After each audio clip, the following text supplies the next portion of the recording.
भगवान श्री कृष्ण की लीलाएं हैं। लीलाओं का श्रवण किया जाता है, चिंतन किया जाता है, मनन किया जाता है और दर्शन किया जाता है। रास लीला आदि का चरित्र का अनुकरण किया जाता है, चरित्र का पालन किया जाता है। इसलिए भगवान श्री कृष्ण ने जो कहा है वो करणीय है, जो किया है वो करणीय नहीं है। जो कृष्ण ने किया है अगर वो करना शुरू करेंगे तो गली गली में ठोके जाएंगे। तो कृष्ण ने जो बोला है, जो कहा है गीता के माध्यम से या किसी और माध्यम से, वो करणीय है। और भगवान श्री राम ने जो किया है, करके दिखाया है, वो करणीय है। राम ने जो कहा है वो हमारे लिए नहीं है, हमारे लिए करणीय नहीं। उन्होंने कहा निश्चरहीन करो मैं भुज उठाए प्रणकीन, ये हमारे बस की बात नहीं। हाँ, जो प्रभु श्री राम ने करके दिखाया है और वो आप दर्शन करेंगे। प्रातः काल उठ के रघुनाथा, मात पिता गुरु ना वही माथा।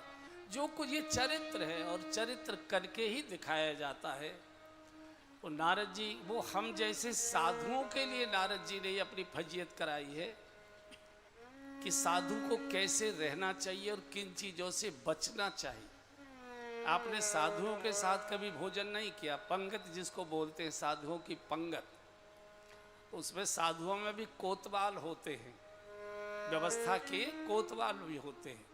तो जब पंगत चल रही होती है, आप कभी वृंदावन में भंडारे कराने जाएं तो ये बात ध्यान से देखिए। आप साधु बैठे हैं, पंगत प्रारंभ हो गई, साधु भोजन कर रहे हैं, बीच बीच में कोतवाल जोर से बोलता है साधु सावधान, साधु सावधान। क्यों?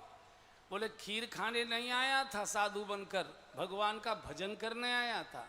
ये लड्डू पूड़ी खाने के लिए साधु नहीं बना था, भगवान का भजन करने के लिए साधु बना था। इसलिए साधु सावधान, कई लड्डू कचौड़ी और खीर पूड़ी में डूब मत जाना, भजन और वैराग्य का ध्यान रखना। तो नारद जी का जो हुआ है कल, जो थोड़ी बहुत फजीयत हुई है, उसका एक ही कारण, वो हम लोगों को मार्गदर्शन देना चाहते हैं। और मुझे लगता है कि आज के युग में नारद जी का प्रसंग साधुओं के लिए बहुत आवश्यक भी है, क्योंकि थोड़ी सी हल्कापन साधुओं के आचरण व्यवहार में आया है।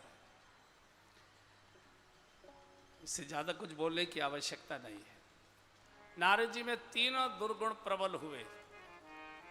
काम भी प्रबल हुआ, यानी इतना काम प्रबल हो गया कि दादी से ही शादी करने के लिए लालायित हो गए। आखिर विश्व मोहिनी कौन है? भगवान की माया है, और भगवान तो नारद जी के दादाजी हैं। क्योंकि नारद जी तो ब्रह्मा जी के मानस पुत्र हैं और ब्रह्मा जी भगवान के मानस पुत्र हैं। अब कोई छोटा बालक आई लव यू दादी करके जिद करे तो कैसा लगेगा? तो बच्चे के साथ तो खेल से ही समझाना चाहिए। तो भगवान ने खेल किया, तो काम प्रबल हुआ, लोभ प्रबल हुआ कि मैं सबसे ज्यादा सुंदर मैं ही दिखाई दूं ताकि विश्व मोहिनी किसी को देखना ही पसंद न करे। और जब इच्छा पूरी नहीं हुई तो क्रोध प्रबल हुआ, और इतना क्रोध प्रबल हुआ कि भगवान को गाली गलौज करने चले गए। और जो नारद जी ने गालियां दी हैं वो मेरे जैसा व्यक्ति मंच से बोल नहीं सकता। जब क्रोध आता है तो फिर कोई सीमा तो होती नहीं है। तीनों दुर्गुण नारद जी में प्रबल हुए। काम भी प्रबल हुआ, क्रोध भी प्रबल हुआ, लोभ भी प्रबल हुआ। एक प्रकार से सन्निपात का रोग हो गया नारद जी को। और सन्निपात के रोगी की दवाई किसी डॉक्टर के पास नहीं होती, भगवान ही बचाए तो बचता है। सन्निपात में आदमी पागलों की तरह बड़बड़ाने लगता है, चीखने चिल्लाने लगता है। सन्निपात कब होता है? जब वात, पित्त और कफ जब तीनों प्रबल हो जाते हैं तब व्यक्ति को सन्निपात का रोग हो जाया करता है। नारद जी को यही रोग हुआ है। एक बार गा लीजिए उस पूरी समीकरण को कि काम बात कफ लोभ अपारा, काम बात कफ लोभ अपारा।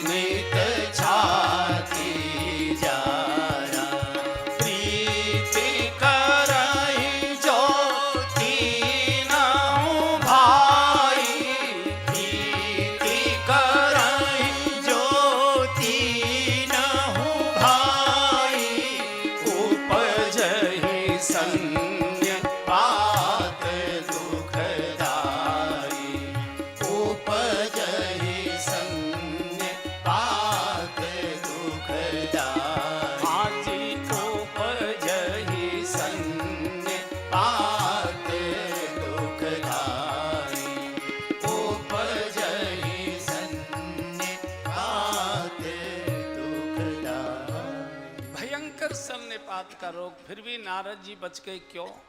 जब हमारे मन में काम प्रबल होता है तो हम कामोत्तेजना को पूर्ति करने के लिए संसार की ओर भागते हैं। नारद जी भगवान की ओर गए। हरिसन मागो सुंदरता, आपन रूप देव प्रभु मोहि। जब हमारे अंदर क्रोध आता है तो हम घर के बाहर की ओर भागते हैं, साला निकलेगा तो सही, कभी तो आएगा, मार डालेगा। लेकिन नारद जी में क्रोध आया तो गाली गलौज करने भी भगवान के ही पास गए, और कितनी गालियां उन्होंने दी हैं, पूरी पढ़नी है तो रामायण में पढ़ लीजिए। हमारे अंदर लोभ आता है तो हम नेताओं के पास भागते हैं, बाकी रिश्तेदारों के पास भागते हैं, ये हमारी इच्छा, ये पूरी करो। नारद जी में लोभ आया तो भी भगवान के पास गए, मुझे सुंदर अपना जो रूप दे दीजिए। और भगवान का ये नियम है कि अगर तू अपना शुभ और अशुभ सब कुछ मुझे अर्पित कर देगा तो सब परिस्थितियों में मैं तेरी रक्षा करूंगा। और कैसे करूंगा?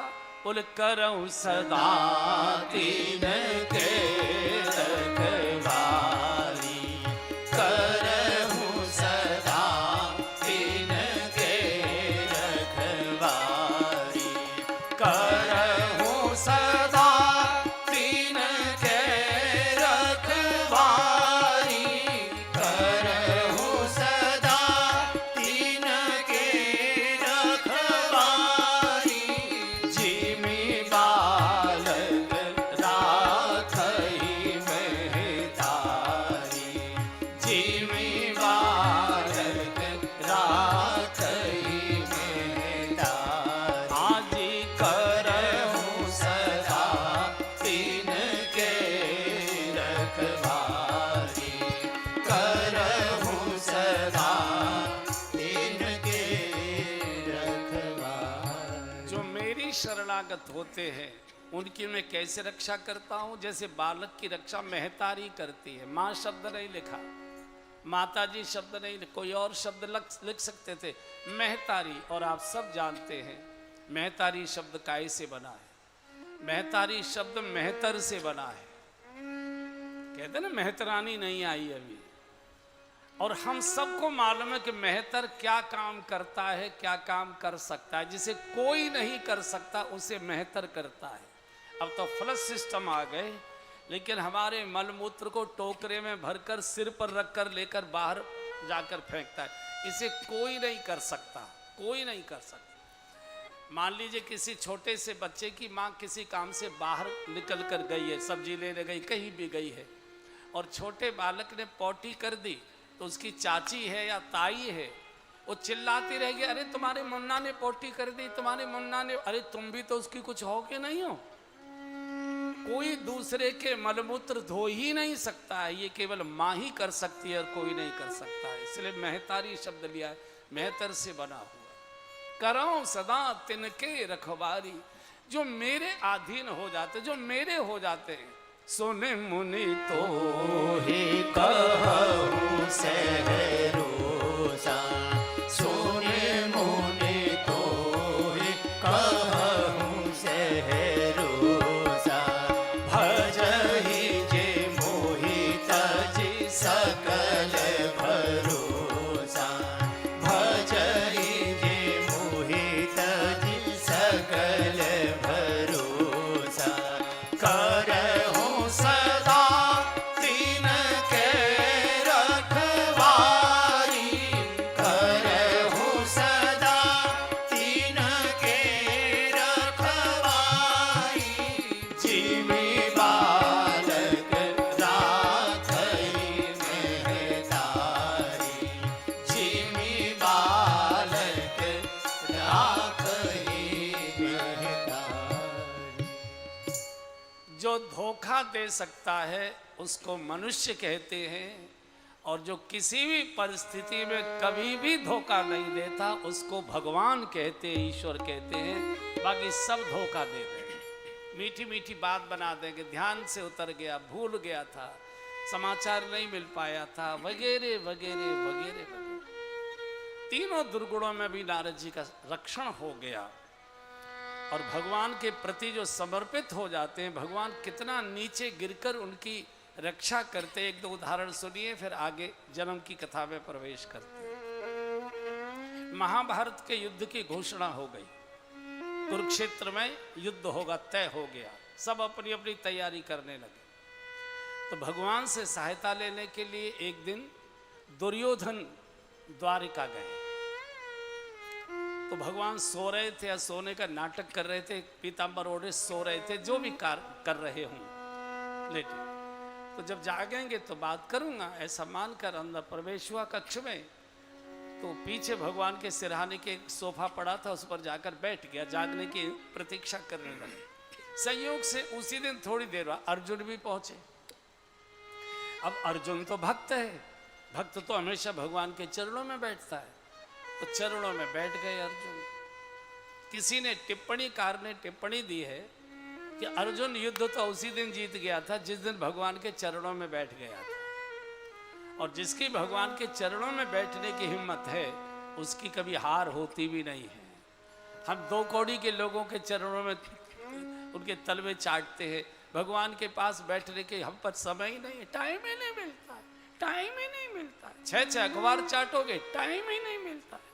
दिन भर मोबाइल देखोगे, टाइम ही नहीं मिलता है। घंटों पार्क में गप्पे करोगे, टाइम ही नहीं मिलता है। कर चलो, आपका अपना निजी विषय, इस पर मैं क्या जाऊं। तो भगवान जब जागे, भगवान जब जागे और पीताम्बर मुख से हटाया, तो नियम है जब आदमी सोकर जगता तो पैरों की ओर निगाह जाती है। तो सामने दृष्टि की तो अर्जुन बैठे। अरे पार्थ, तुम कब आए? बोले प्रभु अभी आया। पीछे से दुर्योधन बोल उठा, भगवान मैं हूं, आया हूं, और इससे पहले आया हूं। अच्छा अच्छा अच्छा, तुम भी आए हो? हाँ बोलो। बोले आपका आशीर्वाद लेने आए। ठीक है। भगवान ने कहा देखो भाई, तुम दोनों मेरे अपने हो, दोनों की रिश्तेदारी थी, तुम दोनों मेरे अपने हो। मेरे पास 2 चीजें हैं, एक मैं हूं अकेला निहत्था, और एक मेरी नारायणी सेना है। ऐसा करो, एक मेरी सेना ले लो, एक मुझे ले लो, बराबर का बांट हो गया। लेकिन मांगेगा पहले अर्जुन, क्योंकि जब कोई चीज प्रसाद वगैरह दिया जाता तो छोटे को, बच्चे को पहले दिया जाता। अर्जुन छोटा है, इसलिए मांगेगा पहले ये। अब ये दुर्योधन डर रहा है कि कहीं सेना ना मांग ले। अर्जुन का प्रभु मुझे आप चाहिए। बोले मैं शस्त्र नहीं उठाऊंगा, मैं युद्ध में कोई भाग नहीं लूंगा, शस्त्र नहीं उठाऊंगा। अर्जुन का कोई बात नहीं, मत उठाना, लेकिन मेरे पास बैठे तो रहोगे? बोले हाँ, इतना नहीं, मैं खाली बिना मेहनत के किसी का खाता पीता नहीं हूँ, तेरा रथ हाँक दूंगा, इतना मैं कर दूंगा। अर्जुन का प्रभु बेटा तो बेड़ा पार अपने आप ही हो जाएगा जब आप रथ की डोर पकड़ लोगे। इधर पीछे बैठा दुर्योधन खिलखिला कर हंसा, मूर्खों को विनाश का दे विपरीत बुद्धि, युद्ध का समय है, सेना मांगनी चाहिए थी, इस नचकइये का नाच कराया जाएगा युद्ध में जाकर। लेकिन शास्त्रकार ने टिप्पणी दी है कि अर्जुन उसी समय युद्ध जीत गए थे जिस समय अर्जुन ने कृष्ण को मांग लिया था।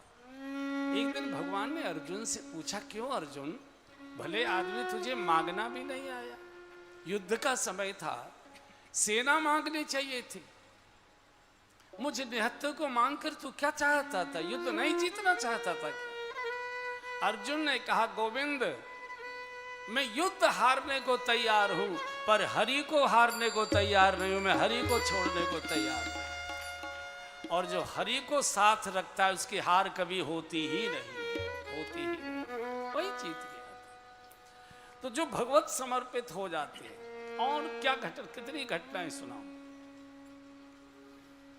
जब पूरी दुर्योधन की सेना मारी गई, उससे पहले भी जब काफी सेना मारी गई, तो दुर्योधन भीष्म पितामह से जाकर लड़ा है। दादा ऐसा लगता है कि आप आधे मन से युद्ध कर रहे हो या भीतर भीतर पांडवों से मिले हो। बोले कैसे कहता है तू? बोले मेरी सेना की दुर्दशा आपके रहते हो रही है। बोले अच्छा, ये आरोप तू मेरे ऊपर लगा रहा है। चल, कल का सूर्यास्त तब होगा जब अर्जुन की लाश रणांगण में गिर जाएगी। अब भीष्म की प्रतिज्ञा, चंद्र टरे सूरज टरे टरे जगत व्यवहार, भीष्म प्रतिज्ञा तो असत्य हो नहीं सकती। पांडवों में शोक छा गया। जब अर्जुन ही नहीं बचेगा तो युद्ध का अर्थ ही क्या होता है, महाभारत का अर्थ क्या होता है। मशालें बुझा दी, भोजनालय बंद कर दिया, कोई किसी से बात नहीं कर रहा है, भोजन नहीं कर, सब ऐसे पड़े। अब क्या होगा, अब क्या होगा, अब क्या। भगवान ने देखा कि देखूं तो सही इस समय अर्जुन क्या कर रहा होगा जिसको कल मरना। तो भगवान अर्जुन के टेंट में आए और टेंट उघाड़ कर देखा तो खर्राटे लेकर सो रहा था। भगवान ने कहा यार कमाल का सुबक्कड़ है, जिसको कल मरना है वो इतना निश्चिंत होकर सो रहा है। तो भगवान ने अर्जुन को जगाया, ए पार्थ, ए पार्थ। ये हड़बड़ा कर, अरे गोविंद अभी यहाँ सोए नहीं? अरे तू सोने की बात कर रहा है, देख मेरा हाल क्या हो रहा है, पसीने से लथपथ, पीतांबर से पहुंचते पहुंचते निचोड़ना पड़ रहा है। और तुझे नींद कैसे आ रही? अरे बहुत गहरी नींद आ रही थी, आज बहुत थक गया था। अरे बावले तूने भीष्म पितामह की प्रतिज्ञा सुनी क्या नहीं सुनी? बोले हाँ सुनी है। तो तुझे मालूम नहीं कि भीष्म प्रतिज्ञा झूठी नहीं हो सकती? बोले हाँ ये भी जानता हूं कि भीष्म दादा की प्रतिज्ञा कभी झूठी नहीं होती, पूर्ण होती है।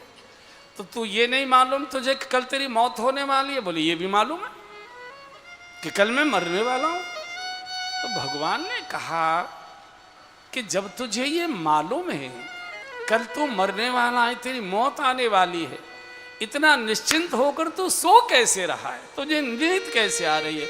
मेरी हालत खराब है और तू सो रहा है। अर्जुन बैठ गया और दोनों हाथों से भगवान के चरण पकड़ लिए। और अर्जुन ने कहा गोविंद अब मुझसे प्रश्न करते हैं कि तू सो कैसे रहा है, तुझे नींद कैसे आ रही है? अरे जब मुझे ये मालूम है कि मुझे बचाने वाला बेचैन होकर जाग रहा है तो मुझे जागने की जरूरत क्या है? मैं तो चैन से सो। काहू के बल भजन है और काहू के आचार, व्यास भरोसे कुंवर के, भैया सोवत पाँव पसार। आपने 5, 6, 8 महीने के बच्चे को, 10 महीने के बच्चे को सोते देखा होगा। बच्चा दोनों हाथ और दोनों पैर खोलकर ऐसे सीधा सोता है, ऐसे पूरा। पिताजी पर कितना कर्जा है उसे लेना देना नहीं, घर में क्या क्या संकट है उसे लेना देना, चैन से सोता है। तो जो भगवत भरोसे हो गया फिर उसको चिंता करने की आवश्यकता नहीं। युद्ध का अंतिम क्षण आ गया, दुर्योधन की सारी सेना समाप्त हो गई। 1-2 दिन में युद्ध समाप्ति की घोषणा होने जा रही थी, बस एक दिन शेष बचा था। दुर्योधन पहुंचा है भीष्म पितामह के पास, दादा अब मैं जीत तो नहीं पाऊंगा लेकिन मैं मरना नहीं चाहता, मुझे बचा लीजिए आप, बस मुझे मरना नहीं है। तो भीष्म ने कहा ऐसा कर, कल सायंकाल जब मैं संध्या करूं तो अपनी पत्नी को भेजना, मुझे प्रणाम करेगी, मैं उसे सौभाग्यवती का आशीर्वाद दे दूंगा, फिर 1000 अर्जुन भी तेरा बाल बांका नहीं कर पाएंगे, इतना मैं कर दूंगा।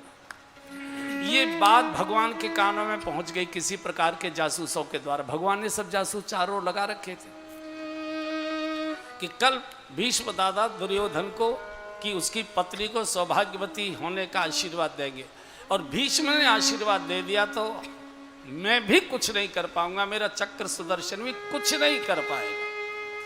भगवान सीधे सोचा कि दुर्योधन की पत्नी से पहले द्रौपदी को सौभाग्यवती का आशीर्वाद होना चाहिए।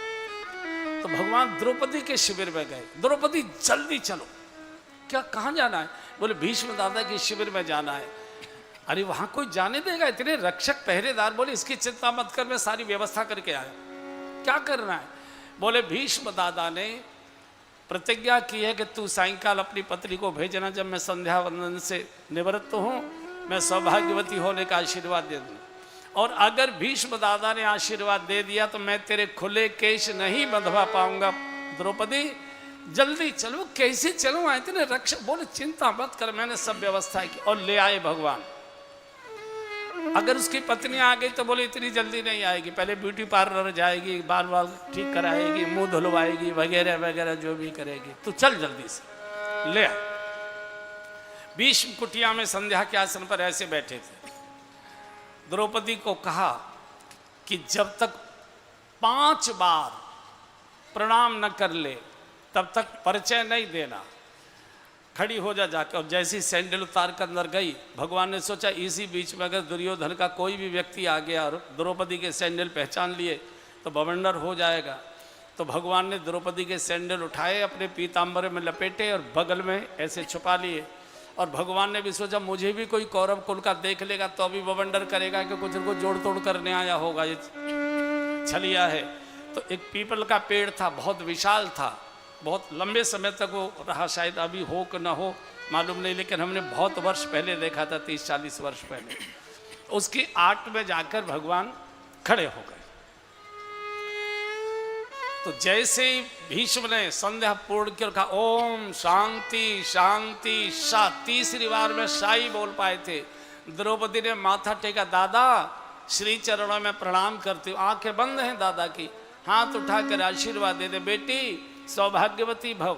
इसलिए दूसरी बार माथा टेका, दादा श्री चरणों में प्रणाम करते हुए सौभाग्यवती रहो। तीसरी बार कहा, दादा श्री चरणों में प्रणाम करता, अरे भाई बोल तो दिया सौभाग्यवती भव। इसलिए चौथी बार कहा, दादा श्री चरणों में, अरे भाई सौभाग्यवती रहो। इसलिए 5वीं बार जब कहा, दादा श्री चरणों में प्रणाम करते हुए केवल सौभाग्य शब्द बोल पाए थे, भीष्म का माथा ठनक गया कि 5 बार प्रणाम करने वाला कौन आ गया। दुर्योधन की पत्नी तो इतनी अहंकारिणी है कि एक बार भी मुश्किल से करती, ये 5 बार कौन हो न हो, ये पांचाली हो सकती है।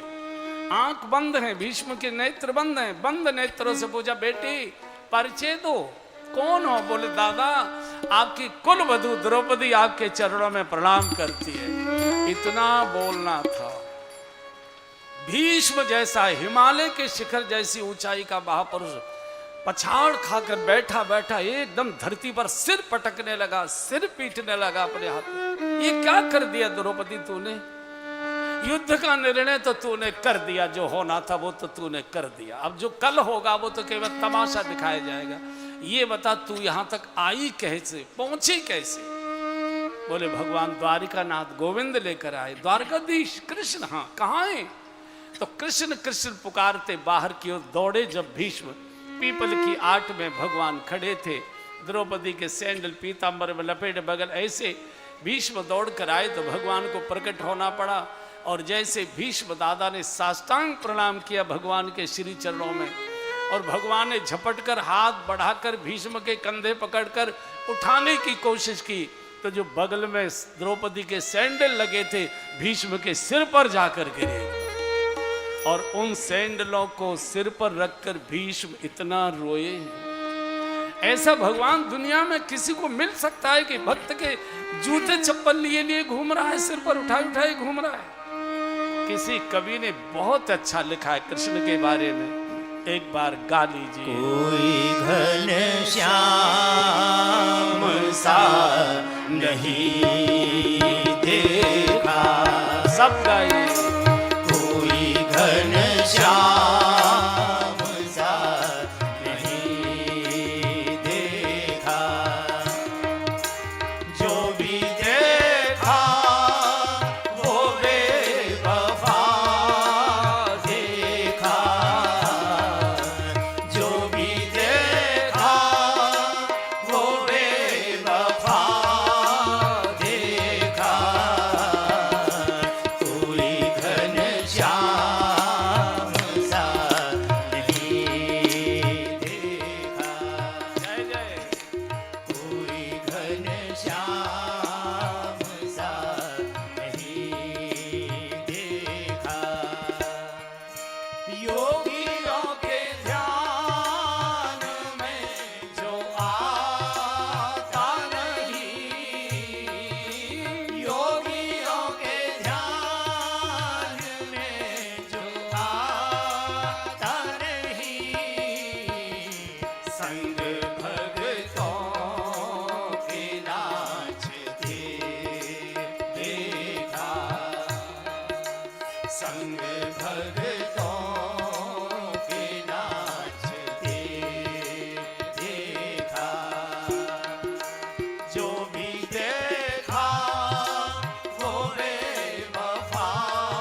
भक्त कहता